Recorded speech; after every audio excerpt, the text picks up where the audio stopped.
শাসক হোসেন খা। আপনার রাজনীতি শিক্ষার গুরুকে? সুবুদ্ধি রায়। আর তাই তো আমি ওকে ফেলতেও পারি না, গিলতেও পারি না। সুধা,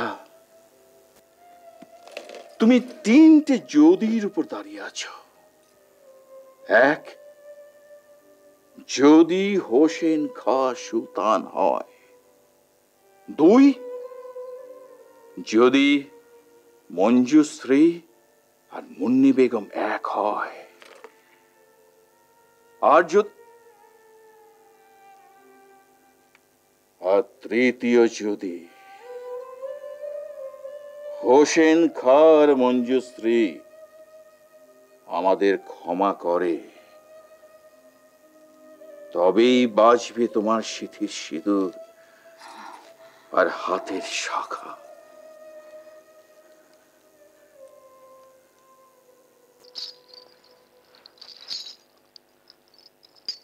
जाओ, थोड़ा आराम कर लो बिटिया। গৌরের কত মেয়েকে তো নাচা গানা শেখালাম মতি বিবি,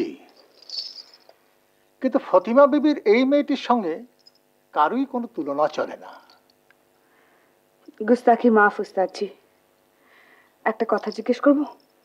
हाँ कहो, क्यों नहीं क्यों नहीं। কি এমন দেখলেন আপনি আমার মধ্যে? দেখ বেটিয়া, সুর হচ্ছে এক পাহাড়ি ঝর্ণার মতো।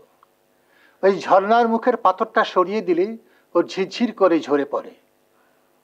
তোর ভেতর সুর আছে, আমি কেবল ওই পাথরটা সরাবার কাজ করছি।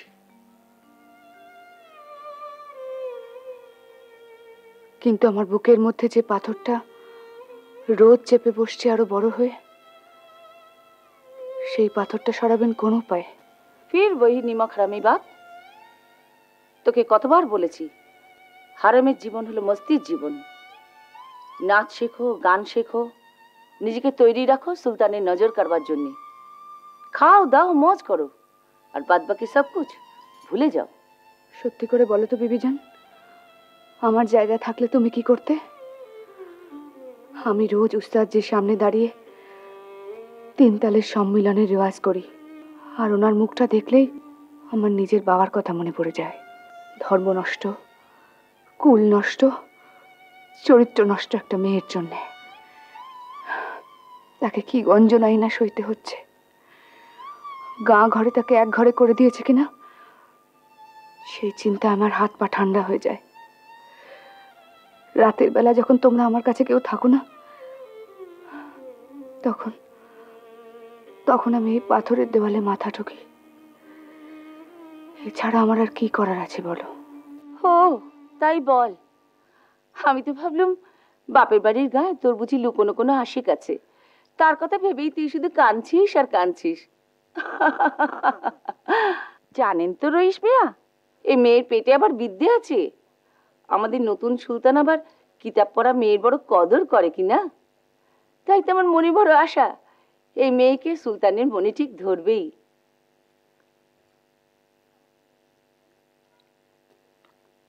আমাদের নতুন সুলতানের খাস বেগমকে তো দেখেছেন, একেবারে খান্ডার নেই। অমন মেয়ে মানুষকে দেখে আমাদের শাহজাহান সুলতানের চোখে নেশা ধরবে কেন বলুন? তওবা তওবা, আজকাল তুমি বড্ড আনসান কথা বলছো বিবি সাহেবা। আমরা আদার ব্যাপারী, হুরি পরিদের মতো নাচা গানা করাই আমাদের কাজ। বড় মহলের আলোচনা কিসা কেলেঙ্কারিতে আমাদের জরুরত কি? শোনো, আরে আরে, বাত কে হ্যায় বিটিয়া? তুমি তুমি সত্যি এনে দিতে পারো আমার বাপের খবর? সত্যি পারো? হ্যাঁ পারি। আগে হলে বলতাম, দু দণ্ডে তামাম বাংলা মুলুকের যে কোনো খবর এনে দিতে পারি, কিন্তু এখন একটা ভারী মুশকিল হয়েছে কি না। জানেন তো ওস্তাদজি, আমাদের নয়া হজরত আবার হাফসিদের একদম পছন্দ করেন না। তিনি নিজে সৈয়দ কি না, যত হাফসি রাজ্যে করে খাচ্ছিল তাদের সব ধরে ধরে ফাটকে পুড়েছেন। আচ্ছা বলুন তো, রাজ্যে যদি খোঁজারাই না থাকলো তাহলে আমাদের বাইরের খবর কি এনে দেবে? ফির ওহি বাত। মতি বিবি, তোমার দিমাগ কি বিগড়ে গেল নাকি? বিলকুল নেহি। শোন, নয়া সুলতানের কাছে কদিন ধরে একটা বামুন আসা যাওয়া করছে, পুঁথিপত্র বেচতে চায়। এই পুঁথিপত্রের কারবার নিয়ে লোকটা হিল্লি দিল্লি ঘুরে বেড়ায়। আমি তাকে কাজে লাগাবো তোর বাপের খবর আনতে, কিন্তু তার জন্য তো রিসাওয়াত লাগবে, বকশিস লাগবে। রিসাওয়াত, বকশিস, সেটা কি? কোথায় পাওয়া যায়? রিশওয়াত হলো ঘুষ, আর বকশিস হলো কাজে খুশি হয়ে কাউকে কিছু দেওয়া। নবাবী হারেমে এটাই দস্তুর, যা কিছু চাও সবই পাবে, কিন্তু ও দুটি ছাড়া কিচ্ছু পাবে না, এমনকি আঙুলও নড়বে না। কিন্তু কিন্তু আমি সেসব কোথায় পাবো বিবিজান? তাহলে কি আমি আমার বাপের খবর কোনোদিনই পাবো না? তারা বেঁচে আছে না মরে গেছে? আরে এই, কান্না বন্ধ কর। আমি বলছি তুই আর কাঁদবি না। আরে পাগলি, এটা ঠিক যে এখন তোর কাছে কিচ্ছু নেই, কিন্তু একদিন সব হবে তো। সুলতানের নজর একবার পড়লে সোনা দানা হিরে মুক্তোর বৃষ্টি হবে তো। তখন কি আর তোর আমাদের কথা মনে থাকবে? নিজের বাপের কথাই বেমালুম ভুলে যাবি। কোনোদিনও ভুলবো না। আরে চোর, অনেক বেগম অনেক হুড়িপুড়ি দেখলাম, জিন্দগি বড় আজব চিজ রে।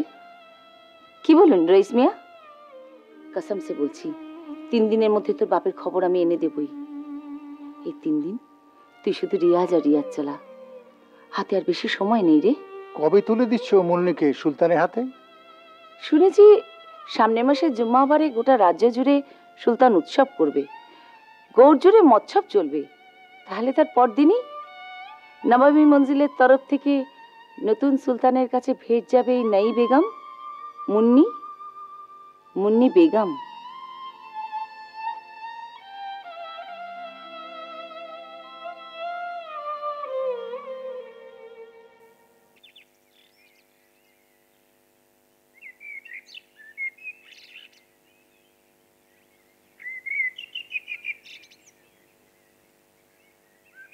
এ তুমি কি করলে গৌর?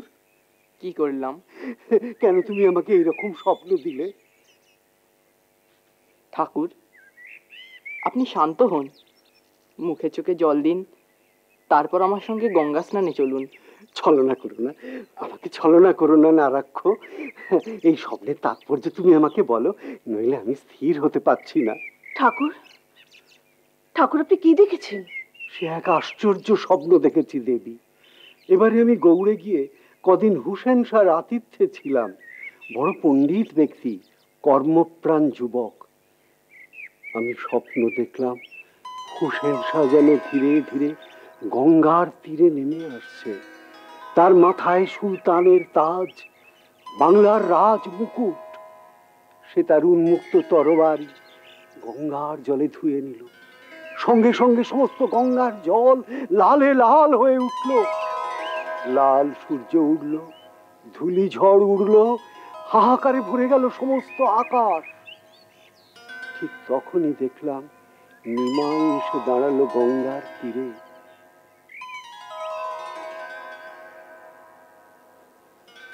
ঠাকুর, ঠাকুর কি সাজে দেখলেন আপনি আমার নিমাইকে? সে যেন এক রাজ যোগী, প্রভাতী সূর্যের মতো সে রূপ, সন্ন্যাসীর গেরুয়া পরনে, মুন্ডিত মস্তক। যে যথা মাং প্রপদ্যন্তে তাং তথৈব ভজাম্যহম, মম বর্তানুবর্তন্তে মনুষ্যা পার্থ সর্বস্ব।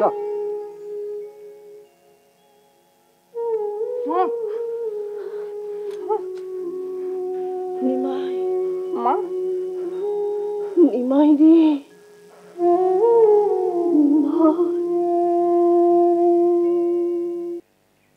মা, বিয়ে করা, সংসার ধর্ম করা গৃহীতের পরম ধর্ম, তা আমি জানি না।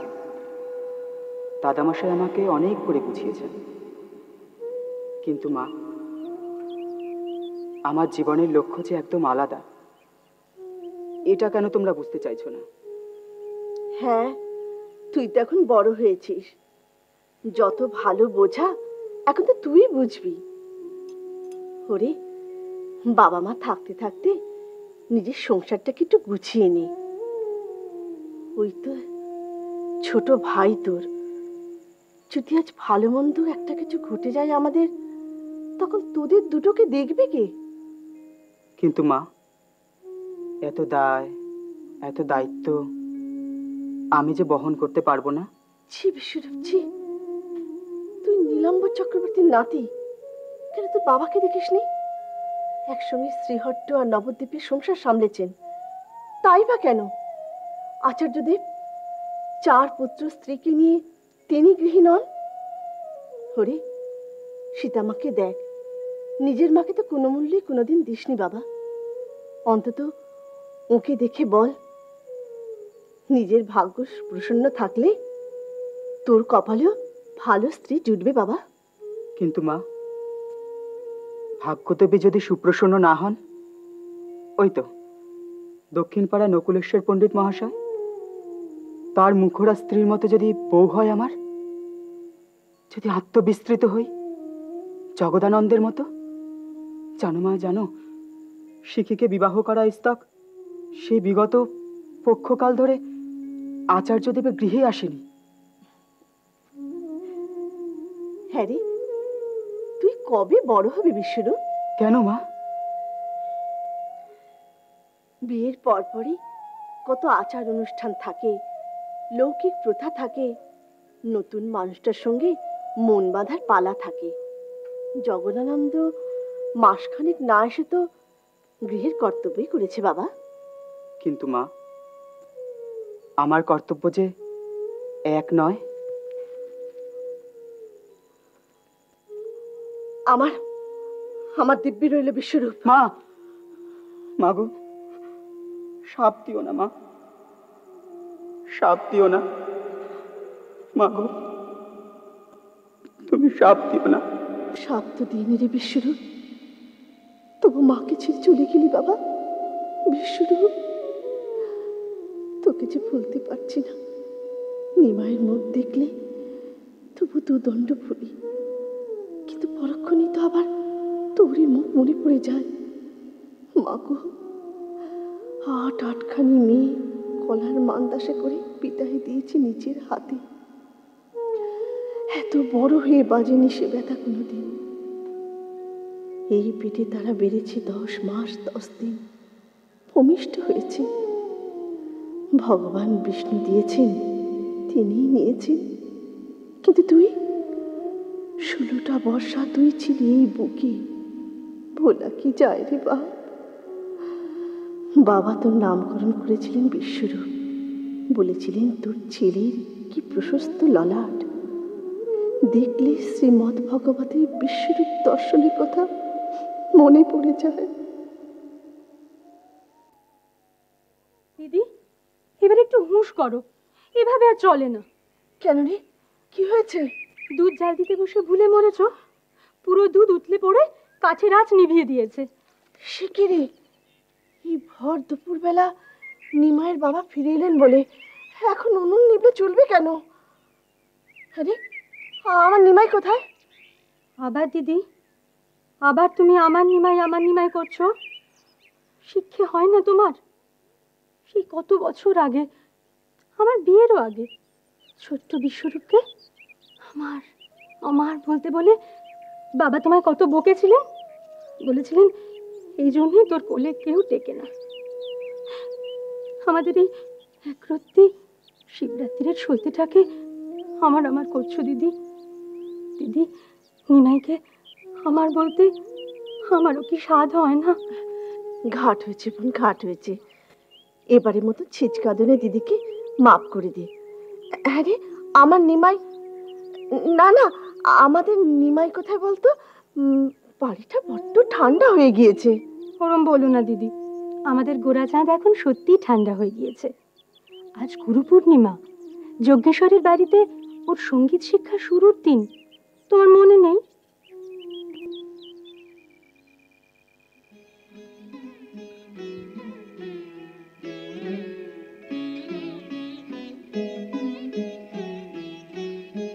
হোসেন শাহ, তাহলে শেষ অবধি তুমি গৌড়েশ্বর? হ্যাঁ, গৌড়েশ্বর। উত্তরের রাজা অশ্বপতি, কারণ তার ঘোড়া অনেক। দক্ষিণের চোল রাজার হাতি অনেক, তাই তিনি গজপতি। পশ্চিমের রাজা লোকপতি। আর গৌড়েশ্বর, গৌড়ের ক্ষমতা তার ফসল, তার চাষিদের পরিশ্রম, তাই সে হলো ভূমিপতি। আজ তুমি সৈয়দ আশরাফ আল হোসেনের ছেলে আলাউদ্দিন, তুমি আজ বাংলার সুলতান। একদিন যে ছিল এক আনি চাঁদপাড়া গায়ের ফুটো কানা করি, বান্দা, হুকুমের গোলাম, তার পায়ের নিচে আজ বাংলার মসনদ। মসনদ কি করে এত দূর এলে হোসেন? আল্লাহর দরবারে গিয়ে দাঁড়ানোর মতো মুখ এখনো আছে তোমার? সৈয়দ বংশের ছেলে, তুমি মার দাঙ্গা, খুন, জখম, নিমক, হারামি কি না করেছ? তারপর আজ অব্দি হোসেন শাহ সুলতান। বয়স ফুরিয়ে আসছে, যা করার এখনই করে ফেলা দরকার। গৌড়ের সীমানা বাড়ানো দরকার। নবদ্বীপের ওই বামুনগুলো নাকি প্রজাদের খেপিয়ে বেড়াচ্ছে। দুনিয়াদারের মালিক হজরত আলা বাদির লাখো লাখো সালাম। হয়েছে, এদিকে আয়।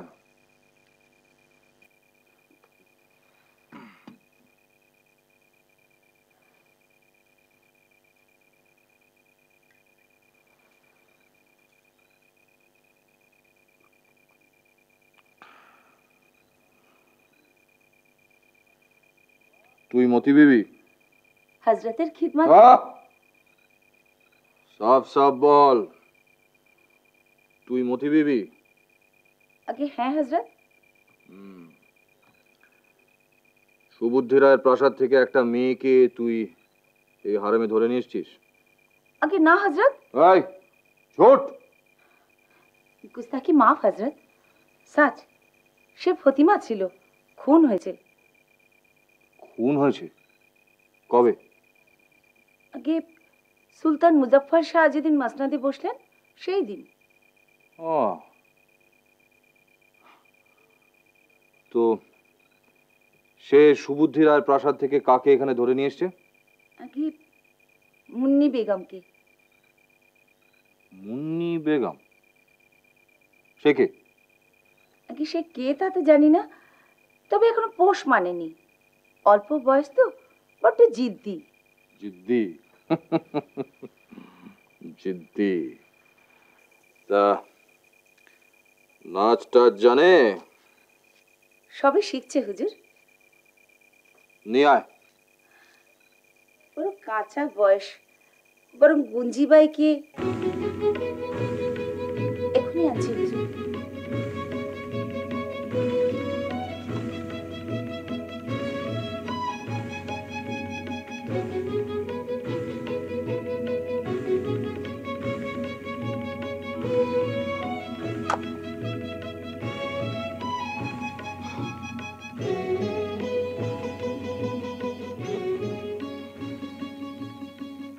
সব দেখছো নাকি হুসেন?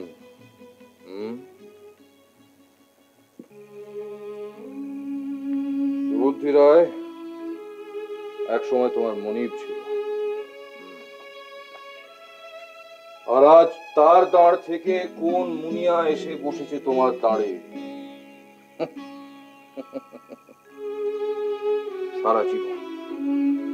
সারা জীবন কি আল্লাহ তাআলা এইভাবে আমার হাতে ঠিক তুরুপের তাসটা জুগিয়ে যাবেন?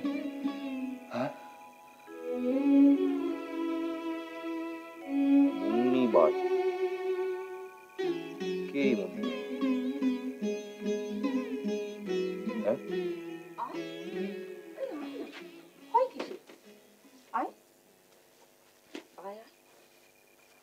হযরত, কি রে, যা, আরে যা না।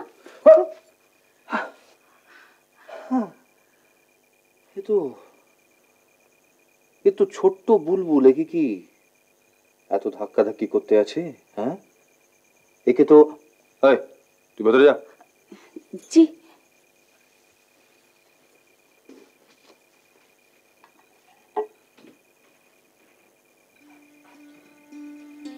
তোমার নাম কি? মুন্নি। সে তো এখন, তোমার আসল নাম কি?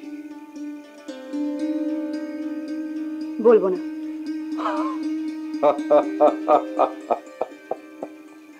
সুলতান হবার পরে প্রথম কেউ আমাকে না বলল। ক্যা বাত! আমি তোমাকে জিন্দেগিতে কখনো ভুলবো না, কারণ তুমি আমাকে প্রথম না বললে।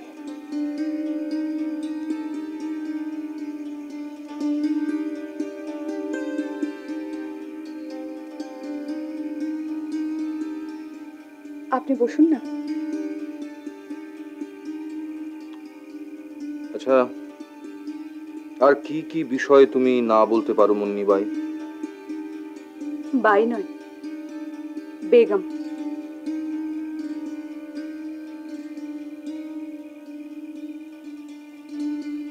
ঠিক আছে, বেগম। আমি শুধু আপনাকে দুটো ব্যাপারেই না বলতে পারি। এক, আমি বাই নই, বেগম। আমি সেই মর্যাদা চাই। আর দুই, আপনি কোনোদিন জানতে চাইবেন না আমি কে। তাছাড়া আপনি যা বলবেন আমি তাতেই রাজি। কেন? আমি যা বলবো তাতেই তুমি রাজি কেন? আমি শুনেছি আপনি একসময় সুবুদ্ধি রায়ের নফর ছিলেন। সেখান থেকে আজ আপনি সুলতান। আমিও কিছুদিন আগে এক বোকা সাধারণ মেয়ে ছিলাম, কিন্তু আজ আমি উঠতে চাই উপরে।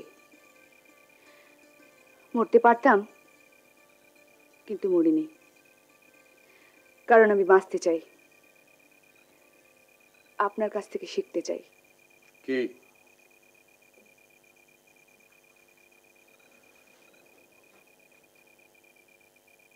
অঙ্ক, জেতার অঙ্ক। কেন? আমি তোমাকে সেই অঙ্ক শেখাবো কেন?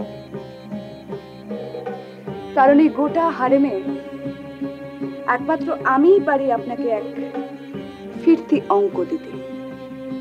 ফিরতি অঙ্ক? যে অঙ্ক কোনো বাই, কোনো বেগম আপনাকে দিতে পারবে না, সেই অঙ্ক। প্রমাণ চাই? হ্যাঁ, প্রমাণ চাই।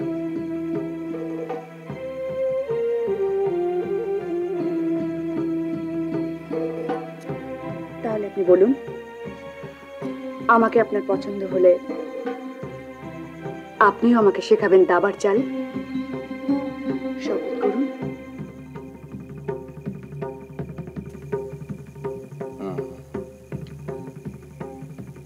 শপথ করলাম। নারায়ণ নারায়ণ। প্রভু দয়া করো, প্রভু দয়া করো। বাবা, বাবা খুব কষ্ট হচ্ছে বাবা, হ্যাঁ, কষ্ট হচ্ছে। না না, কষ্ট কিসের বাবা?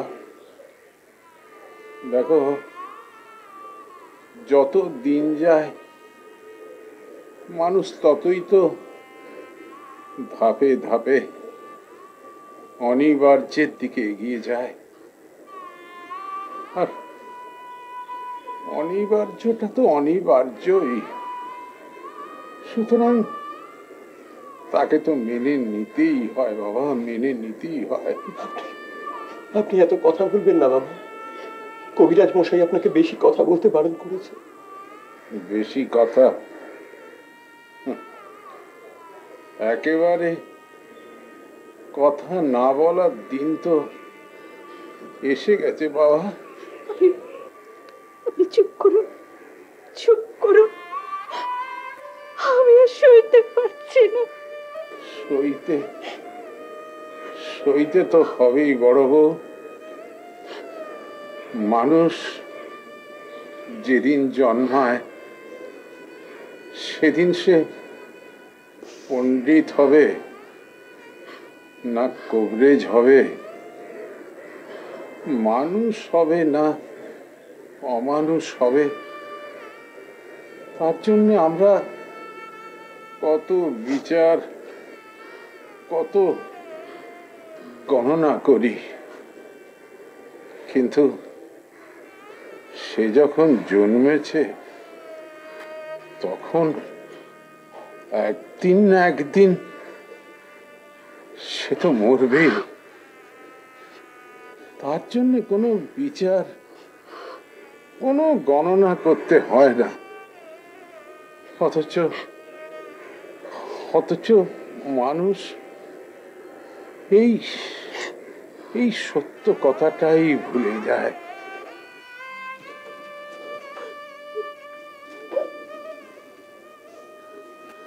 কি হলো কি হঠাৎ?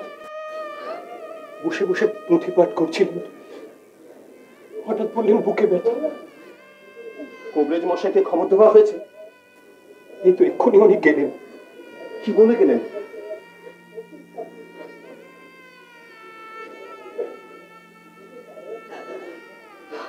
বাবা, বাবা খুব কষ্ট হচ্ছে। কষ্ট? হ্যাঁ, কষ্ট হচ্ছিল, এখন কোনো কষ্ট নেই। তোমরা সবাই আমার কাছে রয়েছে তো, আমার আমার একতারা কোথায়? এসো ভাই, এসো আমার কাছে বসো। আপনি আপনি বেশি কথা বলবেন না বাবা। আচ্ছা, তোমরা সবাই আমাকে কথা বলতে মানা করছো কেন বলো তো? আমার আমার যা বলার আছে সেটা আমাকে বলে শেষ করতে দাও। ভাই একতারা, জানো তো বিশ্বরূপ লোকনাথ ছিল আমার খোল আর করতাল। আমার সেই খোল আর করতাল সবাইকে ফাঁকি দিয়ে কোথায় হারিয়ে গেল। বাবা কাঁদলো, মা কাঁদলো, আমরা সবাই কাঁদলাম, কিন্তু কিচ্ছু হলো না, কিচ্ছু। ভাই, তুমি আমাকে কথা দাও ভাই, আর তুমি কাউকে ফাঁকি দিয়ে কোনোদিন এভাবে পালিয়ে যাবে না। না দাদা মশাই, আমি এমনি করে কোনোদিনও পালাবো না। আহ, শান্তি, মহা শান্তি। আমি আমি এবার একটু ঘুমাবো, আমি ঘুমাবো। ভাইয়া তারা আমাকে একটু হরিনাম শোনাবে ভাই। শোনাও, শোনাও বিশ্বম্ভর, হরিনাম শোনাও। হরে কৃষ্ণ হরে কৃষ্ণ, কৃষ্ণ কৃষ্ণ হরে হরে, হরে রাম।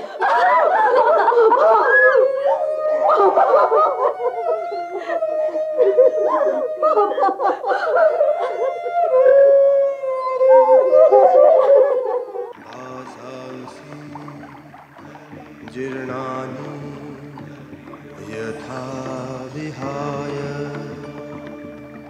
नवानि गृह्णाति नरोपराणि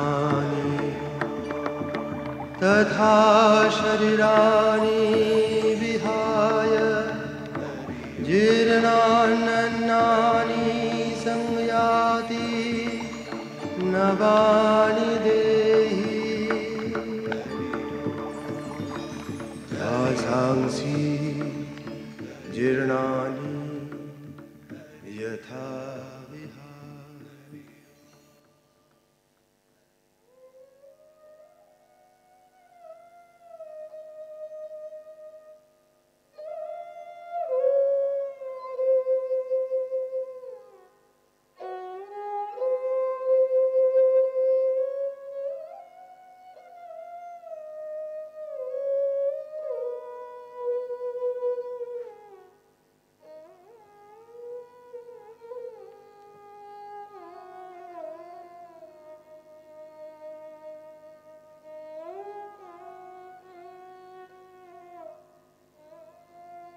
বিশ্বম্ভর,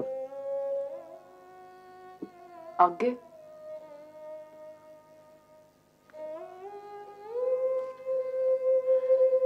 কি ভাবছো বাবা? দাদা মশাইয়ের জন্য মন খারাপ হচ্ছে?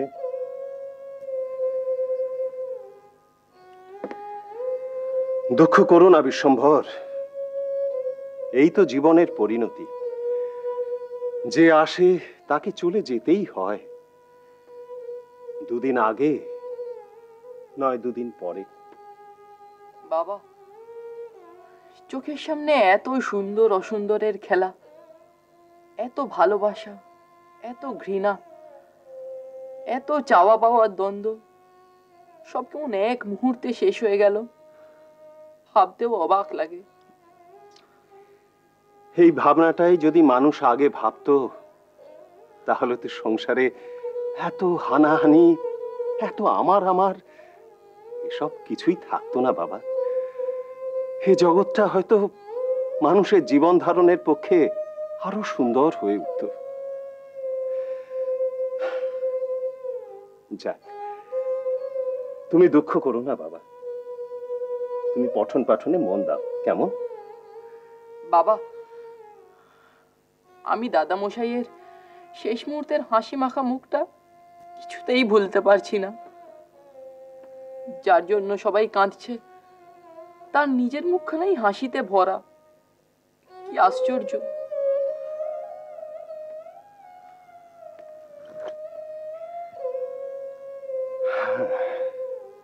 এই জগতের নিয়ম বিশ্বম্ভর। মানুষ যখন জন্মায় তখন সে তার আগমন বার্তা প্রচার করে, নিজে কেঁদে, আর তার সেই আগমনে আর সকলে হাসে। আর তারপর সে যখন এ জগৎ থেকে বিদায় নেয়, তখন সে হাসে আর সকলে কাঁদে। দাদামশাই আমাকে একতারা বলে ডাকতেন। ওই ডাক আর আমি কোনোদিনও শুনতে পাবো না।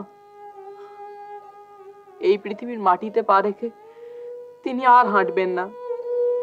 এই পৃথিবীর জল, মাটি, আকাশ বাতাস কোনো কিছুরই আর তার দরকার হবে না।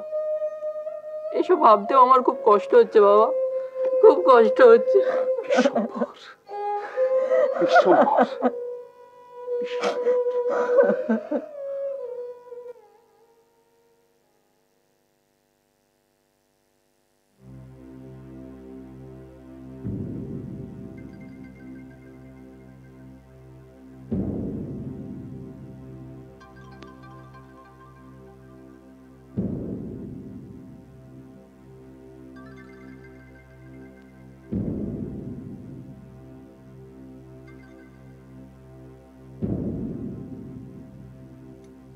কি যে সারাদিন অন্ধকারে।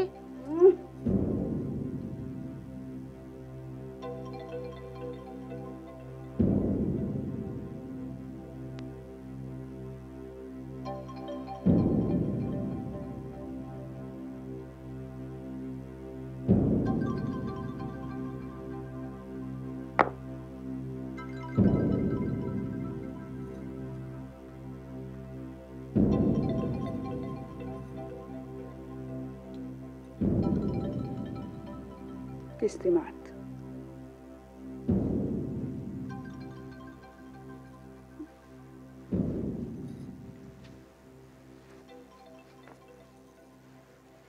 আপনি সবসময় কালো ঘুটুনির বাজি খেলেন কেন বেগম? কেন, তোর বুঝি কালো ভালো লাগে না? না না, তা বলিনি। দেখবি আলো, দেখবি দেখবি সাদা আকাশ। এতিম খোঁজা একবার ডাকতে বিবি যান। এতিম খোঁজা কেন? তামিজ কোথা গেল তোর? বেগম আমি না তুই? গুস্তাকি মাফ। এতিম খোঁজাকে ইত্তেলা দে, বল মুন্নি বেগম ডাকছে। মাফ করে দিন, বিরাট ভুল হয়ে গেছে। কেন, তোর তো ভালো লাগে আলো, বলি না তোর হাত পা বেঁধে সারাদিন এই মঞ্জিলের ছাদে রেখে দিতে, সেখানে দেখবি চারপাশে সাদা আকাশ। না এরকম করতাম না রে, কিন্তু কি করি বল। এই যে আমার জান পেয়ারি, আমার মতি বিবি জান, সে যে বুঝতেই চায় না, বুঝতে পারে না যে যাকে একদিন সুবুদ্ধি রায়ের দোরগোড়া থেকে তুলে এনেছিল লাঠি খাওয়া কুকুরের মতো একটা মেয়েকে, সে আর আমি এক মেয়ে নই। এখন আমি জানি 6 মাত্রায় দাদরা, 12 মাত্রায় একতাল, এখন ঠিক 3 তালের সময় এসে দাঁড়াতে পারি চক্রদার সেরে। জানি গজে কোনাকুনি, ঘোড়া বাড়ে 2.5 পা। শুধু একটা কথা বুঝতে পারি না, মন্ত্রী খুঁয়েও রাজা বাঁচতে পারে কতদিন। ওহো মেরি জান প্যারি, মতি বিবি জান, বলো বলো। আপনি বেগমকে তুমি করে বলে কোন বাদে? গুস্তাকি মাফ। মাফ?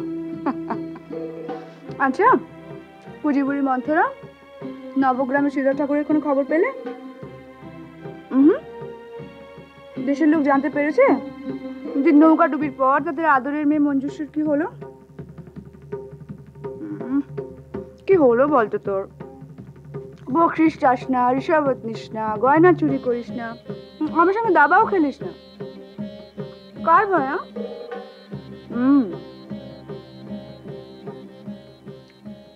তোদের নবাব সুলতান হুসেন শাহ ভাই। তোর যদি একটা প্রশ্নের উত্তর দিস, তোর দুটোকেই ছেড়ে দেবো। বলো, বলুন।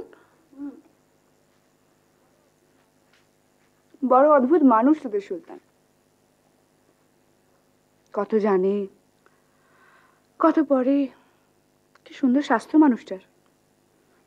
এই অদ্ভুত রোগ কোত্থেকে বাদালে বলতো? কি রোগ? তোদের সুলতানের পিঠে প্রচন্ড একটা ব্যথা হয় কয়েক মুহূর্তের জন্য, তারপর ঠিক হয়ে যায়। কোত্থেকে বাঁধালে এই রোগটা? আজ 7 দিন হয়ে গেল, রাধাবাড়া সব বন্ধ। তুমি দাঁতে কুটোটি পর্যন্ত কাটছো না। এভাবে চললে আমি আর কতদিক সামাল দিই বলো দেখি। ঈশান,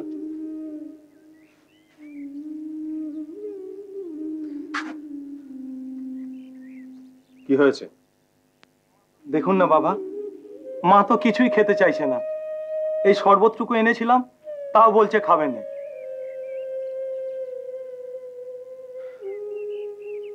দে আমায় দে। তুই যা রান্না বান্নার দিকটা দেখ। আর শোন, বিশ্বম্ভরকে একটু জল খাবার দে। আচ্ছা।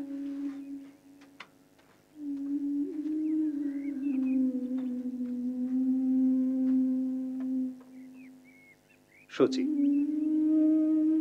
খেয়ে নাও।